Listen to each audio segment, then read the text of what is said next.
Hello all. நான் எப்போ ஊருக்கு வந்தாலும் எங்களோட பால்கார் தாத்தாட்ட நான் கேட்டுகிட்டே இருப்பேன். தாத்தா உங்கள் வீட்டில் எப்போ மாடு கன்று போடும், எனக்கு எப்போ சீப்பம்பால் தருவீங்க அப்படின்னு சொல்லிட்டு. அவரும் ஒன்று நான் வரக்கு ப்ரீவியஸ் வீக்கே போட்டுருச்சு, இல்லைன்னா அடுத்த வாரம் தான்மா போடும் அப்படின்னு சொல்லிட்டு முடிச்சிருவாரு. எனக்கு எப்பயுமே சீப்பம்பால் கிடைக்காது. ஆனால் இந்த டைம் கரெக்டாக நான் ஊரில் இருக்கும்போதே அவர் கொண்டாந்து கொடுத்துட்டாரு. எனக்கு செம்ம ஹாப்பி. உடனே அதை செய்ய ஆரம்பிச்சுன்னா ஃபஸ்ட் டேவோட மில்க்கு பயங்கர திக்காக இருந்துச்சு.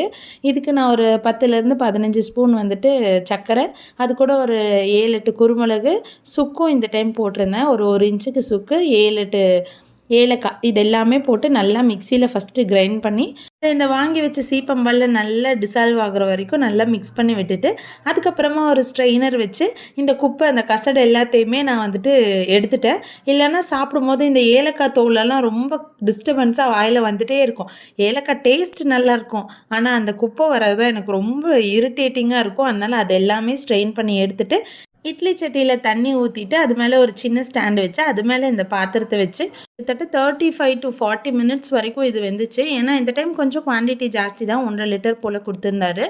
அது அப்படியே வந்துட்டு கூல் டவுன் ஆனதுக்கப்புறமா கட் பண்ணிவிட்டு இந்த மாதிரி தட்டில் கவுத்தி ரொம்ப நேரம் டேப் பண்ணேன், வரவே இல்லை. இது ஃபஸ்ட் டே மில்க்குங்கிறதுனால ரொம்ப திக்காக இருந்துச்சு. நீங்களே இதில் பார்ப்பீங்க. டேஸ்ட்டு நான் சொல்லி தான் தெரியணும்னு இல்லை, வழக்கம் போல் ரொம்பவே சூப்பராக இருந்துச்சு. இந்த டைம் ஊருக்கு வந்ததில் இது கிடச்சதில் எனக்கு ரொம்பவே ஹாப்பி. நெக்ஸ்ட் வீடியோவில் பார்க்கலாம். பாய்.